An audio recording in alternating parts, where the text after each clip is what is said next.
Because you mentioned Afghanistan, can you tell us your opinion about the relation between the European Union and NATO? Even if it's not our thing today, but you mentioned Afghanistan and also Russian Federation, and next year the developments in Afghanistan because of the NATO troops.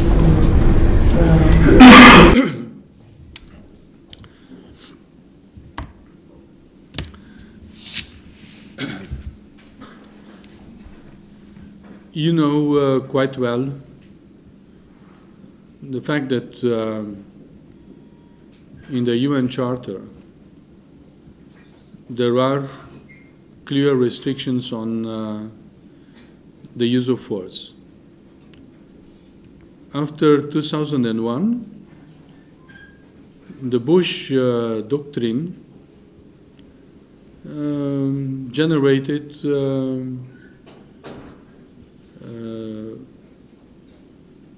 the idea of the preventive strikes and self-defense by preventive attacks.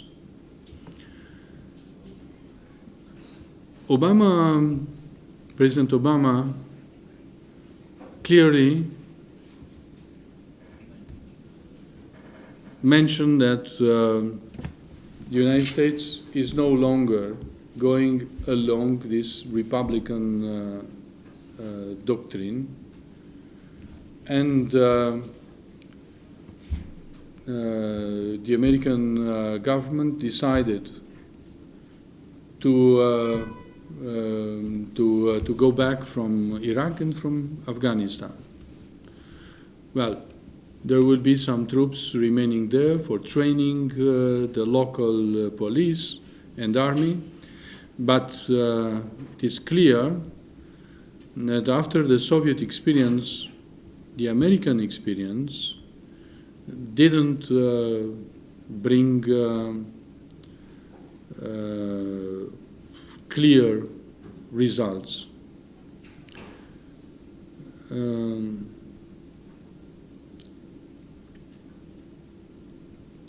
I wrote a book, Lumea, Americanii și Noi, The World, the Americans and Us, and explaining a little bit how Romania participated in the first operation against Iraq in '91, what happened in 2003, what happened with the participation of Romania in Afghanistan. Well, it's clear that in the United States, some of the people question themselves whether this type of policy can be perpetuated, can be continued, and what would be the price in terms of money, expenditures, and so on. And they decided that it's very difficult to maintain on long term such a strategy based on such a doctrine. It is very, very expensive. And that's why the doctrine changed the way of looking at the same things. Well, European Union, of course, does not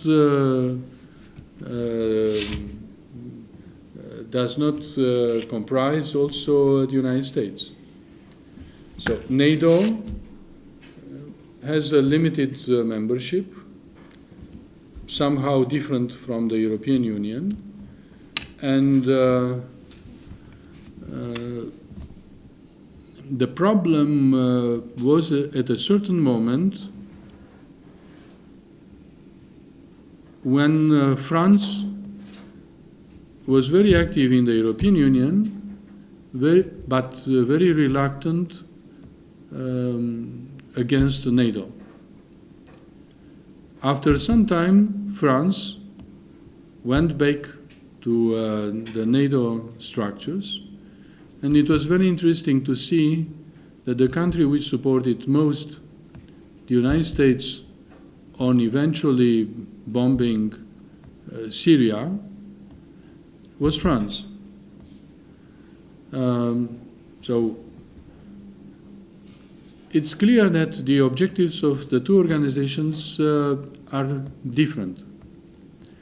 But at the same time, some of the strategic objectives of NATO, which is no more only a defensive organization, and are quite the same, or mainly the same. That's why if in 2003, 2002, 2004, for a country like Romania, it was a question mark whether to be part of NATO or a part of European Union. Now, this issue is not so much creating problems. So I think that now the relationship between the European Union and NATO are quite smooth. And by the way, I think that the process of expansion of NATO pushed the European Union to expand itself. It's very strange. If you take the moments of the decisions in time of NATO to expand, you will see that the European Union was very keen afterwards to expand itself, not to remain back in a remote position. And that's why also concerning Serbia and other countries from the former Yugoslavia, you can see the differentiation policy for countries which have a strategic position, like Montenegro, Macedonia, some of them very important from the strategic point of view, and where NATO is very keen to go forward, and also Albania, where you can see the Americans and NATO trying to have very strong military bases on the seaside, and the European Union, which comes slowly after NATO. So it would be an interesting study to see in a mirror the speed and the way of the expansion of NATO after 1990 and the process of enlargement of the European Union. Mai aveți întrebări sau nu? Da? We always do. I'm working now on the second edition of Romanian-American Partnership, and I have found several books written before '89 by some American authors about the policy of differentiation concerning Romania in the 60s, in the 70s. And if you take, if you follow the developments after 1990, you'll find again a policy of differentiation, but was of a different type.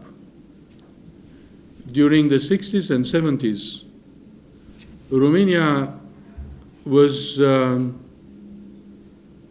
encouraged to be the troublemaker in the Warsaw Pact and was benefiting in bilateral relations, visits from American presidents, whatever, in Romania, Romanian president going to the United States, most favored nation treatment, whatever.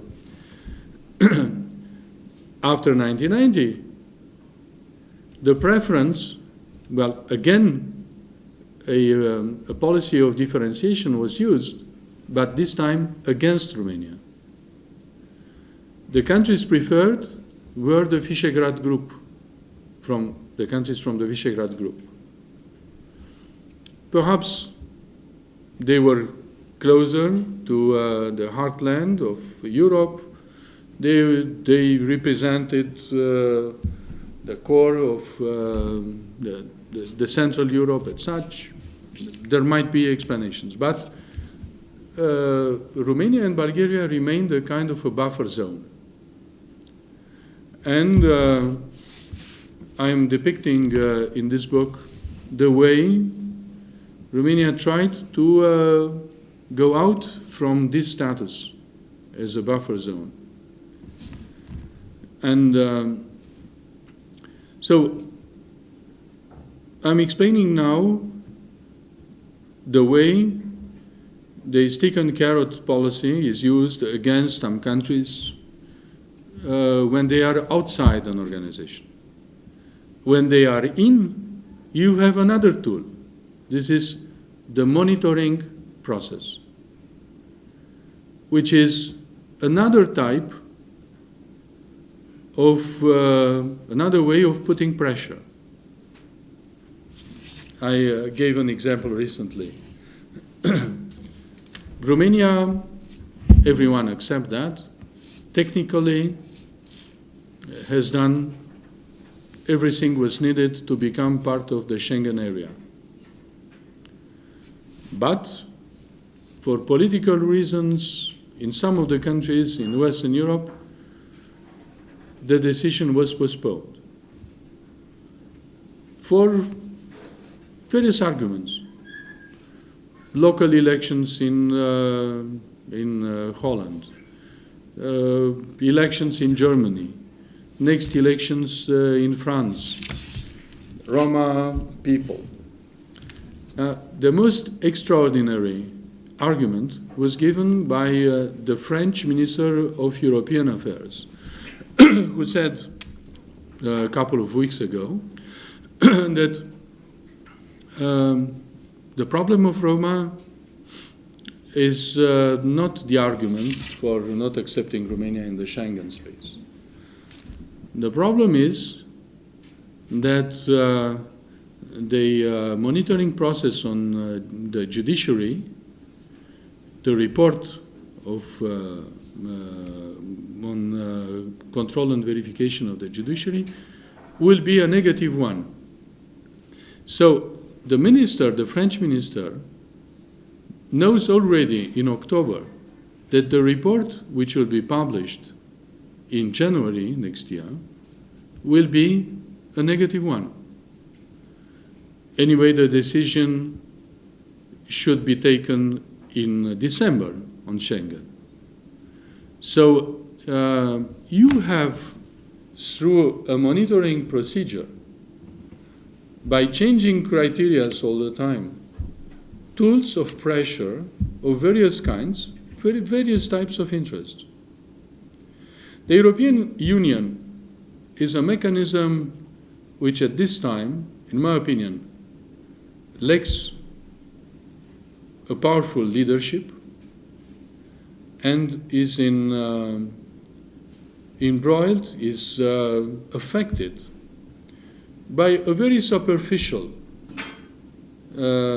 issue, the fight between ideological families, which are in fact not ideological. There are groups, political groups, elected in the member countries, which generate the final vote on offering and establishing the membership of the European Commission and all the structure in Brussels.